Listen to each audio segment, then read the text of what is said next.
Hello everyone, welcome to knowledge account. তোমাদের national sports awards 2023 recently publish হয়েছে, তোমরা সকলে দেখেছো। তো আজকে আমরা পুরো ডিটেলস দেখবো একদম জাতীয় ক্রীড়া পুরস্কার সম্পর্কিত যাবতীয় জিনিস যা যা তোমাদের আসতে পারে সব কিছু এখানে কভার করব। কারা কারা পুরস্কার পেলেন, সেই পুরস্কার কবে থেকে দেওয়া হয়েছে, কারা সেই প্রথম পুরস্কার পেয়েছে, বা যারা যারা এবছর পেয়েছেন তারা কোন খেলার সাথে জড়িত, কোন জায়গার বাসিন্দা, তাদের কোচের নাম কি, সব ডিটেলস আমরা এটাতে দেখব। প্রথম থেকে শেষ পর্যন্ত মন দিয়ে দেখবে, একটা খাতা পেন নিয়ে রাখো, সবাই নোট করে নেবে। তোমাদের নলেজ অ্যাকাউন্ট অফিসিয়াল অ্যাপটা গুগল প্লে স্টোর থেকে তোমরা ডাউনলোড করে নিও, বা ডেসক্রিপশন বক্সেও লিঙ্ক আছে, ওখান থেকে ডাউনলোড করে নিও।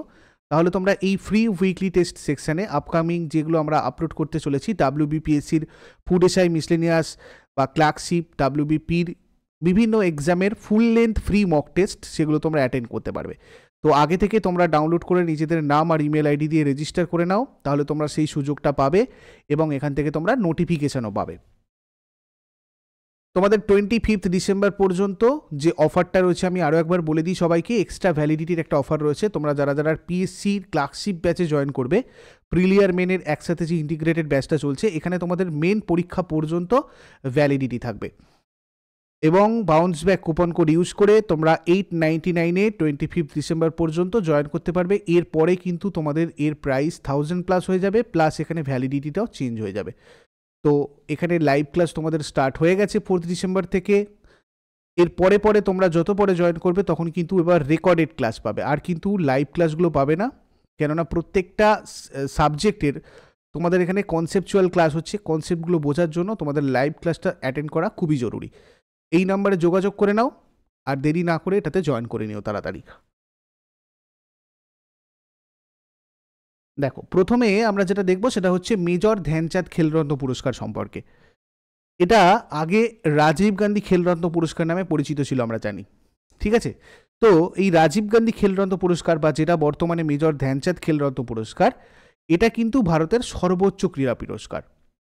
তোমাদের অনেক সময় প্রশ্ন আছে ভারতের সর্বোচ্চ ক্রীড়া পুরস্কার কোনটা, তো তোমরা কি বলবে? মেজর ধ্যানচাঁদ খেলরত্ন পুরস্কার। তো প্রাক্তন প্রধানমন্ত্রী রাজীব গান্ধীর নাম অনুসারে রাজীব গান্ধী খেলরত্ন পুরস্কার ছিল আগে, এখন মেজর ধ্যানচাঁদ, হকির জাদুকর ধ্যানচাঁদের নামে মেজর ধ্যানচাঁদ পুরস্কারটা কিন্তু রাখা হয়েছে। ক্রীড়া ক্ষেত্রে বিশেষ অবদানের জন্য প্রতি বছর এই পুরস্কারটা দেওয়া হয়, অ্যানুয়ালি দেওয়া হয়। এটা কে দেয়? Ministry of youth affairs and sports. প্রথমে এই পুরস্কারটা দেওয়া হয়েছিল 1991-92 সেশনে। সর্বপ্রথম রাজীব গান্ধী খেলরত্ন পুরস্কার পেয়েছিলেন বিশ্বনাথন আনন্দ, অর্থাৎ মেজর ধ্যানচাঁদ খেলরত্ন পুরস্কার, যেটা আগে নাম ছিল রাজীব গান্ধী খেলরত্ন পুরস্কার, সেটা প্রথম কে পেয়েছিলেন? বিশ্বনাথন আনন্দ। এবছর 2023-এ কারা কারা মেজর ধ্যানচাঁদ খেলরত্ন পুরস্কার পেল, এগুলো আমাদের দেখতে হবে। তার সাথে সাথে এদের সম্পর্কে ডিটেলস জিনিস দেখতে হবে। চিরাগ চন্দ্রশেখর শেঠি, সাত্বিক সাইরাজ র্যাঙ্কি রেড্ডি, এনারা দুজন এবারে মেজর ধ্যানচাঁদ খেলরত্ন পুরস্কার অর্থাৎ ভারতের সর্বোচ্চ ক্রীড়া পুরস্কারটা পেয়েছে। এবার দেখে নেব চিরাগ চন্দ্র শেঠি সম্পর্কে ডিটেলস। চিরাগ চন্দ্রশেখর শেঠি, ইনি একজন ভারতীয় ব্যাডমিন্টন প্লেয়ার, মুম্বাইয়ের বাসিন্দা। 2020 সালে অর্জুন পুরস্কার পেয়েছিলেন এবং 2023-এ পেলেন মেজর ধ্যানচাঁদ খেলরত্ন পুরস্কার। ম্যাথিয়াস বো হচ্ছেন এনার কোচ, এবং আমরা যদি প্রিভিয়াস রেকর্ড দেখি তাহলে 2022-এ ইনি ব্যাংকক মেন্স টিমে হয়ে যখন খেলেছিলেন গোল্ড মেডেল পেয়েছেন থমাস কাপে। কমনওয়েলথ গেমসেও গোল্ড মেডেল পেয়েছেন 2022, যেটা হয়েছিল বার্মিংহামে মেন্স ডাবলসে। এশিয়ান গেমসেও গোল্ড মেডেল পান 2022-এ, যেটা হয়েছিল হাংজাউতে মেন্স ডাবলসে। আর সাত্বিক সাইরাজ র্যাঙ্কি রেড্ডি, ইনিও একজন ভারতীয় ব্যাডমিন্টন প্লেয়ার, এবং ইনি অন্ধ্রপ্রদেশ রাজ্যের আমালাপুরম নামক একটা শহরের বাসিন্দা। 2020 সালে অর্জুন পুরস্কার, 2023 সালে মেজর ধ্যানচাঁদ খেলরত্ন পুরস্কার পেলেন। কোচ এর নাম সাত্বিক সাইরাজ র্যাঙ্কি রেড্ডির কোচের নামও ম্যাথিয়াস বো। থমাস কাপে ইনি গোল্ড মেডেল পেয়েছেন 2022-এ ব্যাংককের মেন্স টিমে। কমনওয়েলথ গেমসে গোল্ড মেডেল পেয়েছেন 2022-এর বার্মিংহামে মেন্স ডাবলসে। এশিয়ান গেমসে গোল্ড মেডেল পেয়েছেন 2022-এ হাংজাউতে মেন্স ডাবলসে। দ্রোণাচার্য পুরস্কার যদি দেখি, এটা বিভিন্ন খেলার কোচিংয়ে অসাধারণ অবদানের জন্য দেওয়া হয়, অর্থাৎ বিভিন্ন খেলার কোচেদের দেওয়া হয় এই দ্রোণাচার্য পুরস্কার, মানে ক্রীড়া প্রশিক্ষণ আর কি, যেটা আমরা ভালোভাবে বলবো ক্রীড়া প্রশিক্ষণের ক্ষেত্রে এই পুরস্কারটা কিন্তু দেওয়া হয়ে থাকে। আর 1985 থেকে এই পুরস্কারটা দেওয়া হচ্ছে। রেগুলার ক্যাটাগরিতে 2023-এ দ্রোণাচার্য পুরস্কার যারা যারা পেয়েছেন তাদের মধ্যে হচ্ছেন প্রথমজন শ্রী ললিত কুমার, যিনি কুস্তির সাথে জড়িত। আর বি রমেশ, ইনি দাবার সাথে জড়িত। মহাবীর প্রসাদ সাইনি, প্যারা অ্যাথলেটিক্সের সাথে জড়িত। শিবেন্দ্র সিং, হকি।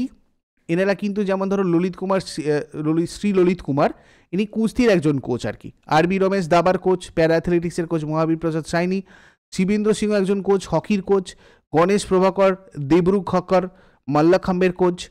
ঠিক আছে। আর লাইফ টাইম ক্যাটাগরিতে জাসকিরাত সিং গ্রেওয়াল, গল্ফ একজন কোচ, ইনি পেয়েছেন। ভাস্কর এডাচারি, ইনি হচ্ছেন কবাডির একজন কোচ। আর বিজয়ন্ত কুমার পুশিলাল, ইনি টেবিল টেনিসের কোচ। এনারা কিন্তু এবারে দ্রোণাচার্য পুরস্কার 2023 পেয়েছেন। এরপরে অর্জুন পুরস্কার যদি দেখি, এটা ভারতের সবচেয়ে পুরানো জাতীয় পুরস্কার। এটা 1961 থেকে দেওয়া হচ্ছে। সবচেয়ে পুরানো জাতীয় পুরস্কার কি? অর্জুন পুরস্কার। প্রথম পুরস্কৃত হয়েছিলেন সাল্লেম দুরানি, ক্রিকেটের। 2023-এ অর্জুন পুরস্কার কারা কারা পেয়েছে আমরা এবার একবার দেখব। ইম্পর্টেন্ট যারা যারা রয়েছেন, যেমন ধরো প্রথমেই হচ্ছে আমাদের শ্রী ওজাস প্রবীণ দেওতালে, ইনি মহারাষ্ট্রের বাসিন্দা। ওয়ার্ল্ড আর্চারি চ্যাম্পিয়নশিপে বার্লিনে যেটা হয়েছিল 2023-এ গোল্ড মেডেল পেয়েছেন। এশিয়ান গেমসে গোল্ড মেডেল পেয়েছেন। 2022-এ হাংজাউতে খেলা হয়েছিল মেন্স ইন্ডিভিজুয়াল কম্পাউন্ডে।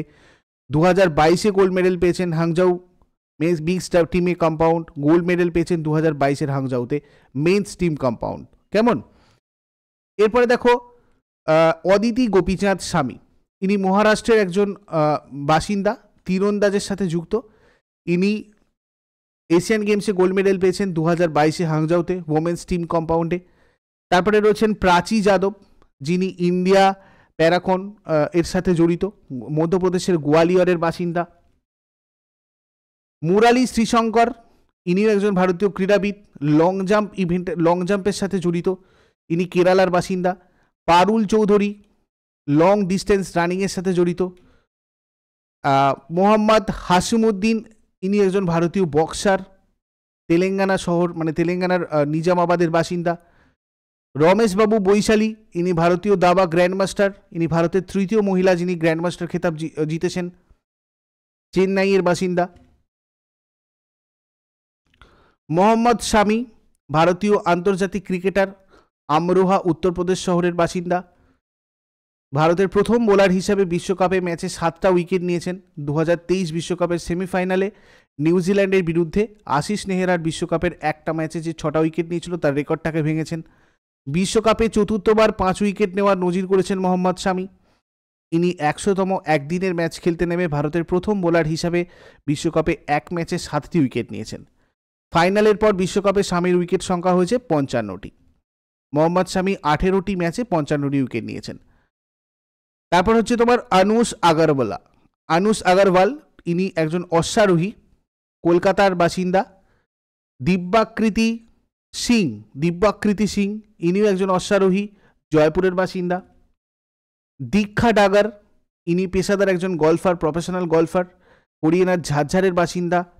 কৃষাণ বাহাদুর পাঠক, হকি প্লেয়ার, কাপুরথালা, পাঞ্জাবের কাপুরথালার বাসিন্দা। সুশীলা চানু, হকি প্লেয়ার, মণিপুরের বাসিন্দা। পবন শেহরাওয়াত, ইনিও কবাডি খেলার সাথে জড়িত, নতুন দিল্লির বাসিন্দা।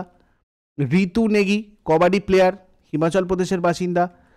নাসরিন, খোখো খেলেন, ইনিও পেয়েছেন অর্জুন পুরস্কার 2023।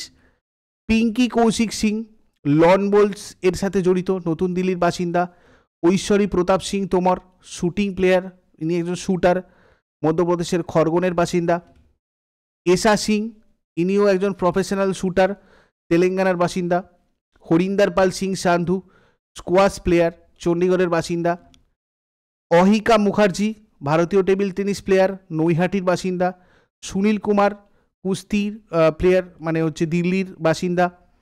অন্তিম ফাঙ্গাল, ইনিও প্রফেশনাল একজন কুস্তিগির, হিসারের বাসিন্দা, হরিয়ানার হিসারের।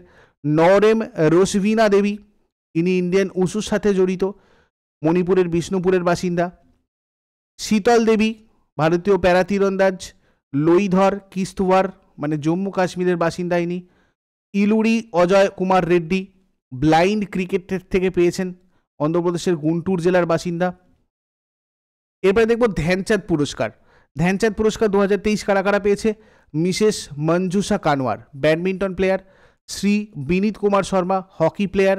Mrs Kavitha Selvaraj, kabaddi player. Maulana Abul Kalam Azad trophy বা মাকা ট্রফি যেটাকে বলা হয় 2023 কারা কারা পেয়েছে আমরা দেখব। তার আগে দেখো, এটা মাকা ট্রফি নামে পরিচিত, 1956 থেকে 57 সালে প্রতিষ্ঠিত হয়েছিল, ভারতের প্রাচীনতম জাতীয় ক্রীড়া পুরস্কার, মানে এই ক্যাটাগরিতে। আবুল কালাম আজাদ পুরস্কার একজন ভারতীয় স্বাধীনতা সংগ্রামী এবং দেশের প্রথম শিক্ষামন্ত্রীকে সম্মানিত করে। আন্তঃবিশ্ববিদ্যালয় প্রতিযোগিতায় অসাধারণ পারফরমেন্সের জন্য একটা বিশ্ববিদ্যালয়কে এটা দেওয়া হয় আর কি, আবুল কালাম আজাদ পুরস্কার। ঠিক আছে, দেখো এই মৌলানা আবুল কালাম আজাদ পুরস্কারটা এবারে তাহলে পেয়েছে হচ্ছে Guru Nanak Dev university Amritsar, overall winner university ক্যাটাগরিতে। Lovely professional university Punjab first runner up university, আর কুরুক্ষেত্র ইউনিভার্সিটি কুরুক্ষেত্রতে রয়েছে সেকেন্ড রানার আপ ইউনিভার্সিটি হয়েছে। মেজর ধ্যানচাঁদ খেলরত্ন পুরস্কার 2022 আমি একবার তোমাদের রিমাইন্ড করিয়ে দেবো। ভারতীয় table tennis player Sharath Kamal পেয়েছিলেন। আগের বারের 2022-এর জাতীয় পুরস্কার তোমরা যদি না করে থাকো, ওটার ভিডিও আলাদা করে করা আছে, তোমরা ওখান থেকে দেখে নেবে। তবু আমি একবার এইগুলো বলে দিই, কেননা প্রিভিয়াস ইয়ারের এগুলো খুব ইম্পর্টেন্ট। যেমন মেজর ধ্যানচাঁদ খেলরত্ন পুরস্কার, এছাড়া তোমরা যদি মানে দেখো, ঠিক আছে, এটা মেজর ধ্যানচাঁদ হয়ে গেল। এখানে আমাদের নীরাজ চোপড়া 2021-এরগুলো যদি দেখি আমরা, অনেকজন পেয়েছিলেন। অ্যাথলেটিক্সের নীরাজ চোপড়া, শ্রীজেশ পিয়ার হকি থেকে, রবি কুমার কুস্তি, Lovlina Borgohain boxing, Avani Lekhara para shooting, Pramod Bhagat para badminton, Sumit Antil para athletics, Krishna Nagar para badminton, Manish Narwal para shooting, Mithali Raj cricket, Sunil Chhetri football, আর মনপ্রীত সিং হকি।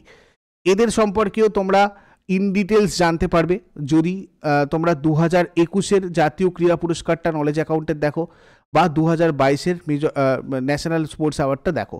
এদের সবার সম্পর্কে জানতে পারবে আরও ইন ডিটেলস। আর রেগুলার সকাল 6টার সময় কারেন্ট অ্যাফেয়ার্স তোমরা খেয়াল রাখো, ওখানে তোমাদের এগুলো এমনিই হয়ে যাবে রেগুলার, এগুলো আলাদা করে তোমাদের মুখস্থ করার প্রয়োজন নেই। কেমন? তো এই ভিডিওটা ইউজফুল বলে মনে হলে সবাই অবশ্যই লাইক করো, আর আমাদের নলেজ অ্যাকাউন্ট অফিসিয়াল অ্যাপটা ডাউনলোড করে নাও। তোমাদের জন্য এটা খুব ইউজফুল একটা অ্যাপ।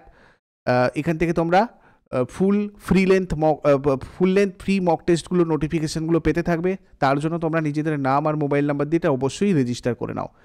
আমাদের মান্থলি কারেন্ট অ্যাফেয়ার্স এর পরের বারে যেটা হবে ডিসেম্বরে, সেখানে তোমাদের এর পুরো যে ডিটেলস আর কি ক্রীড়া পুরস্কারে সেটা তোমাদেরকে দিয়ে দেওয়া হবে।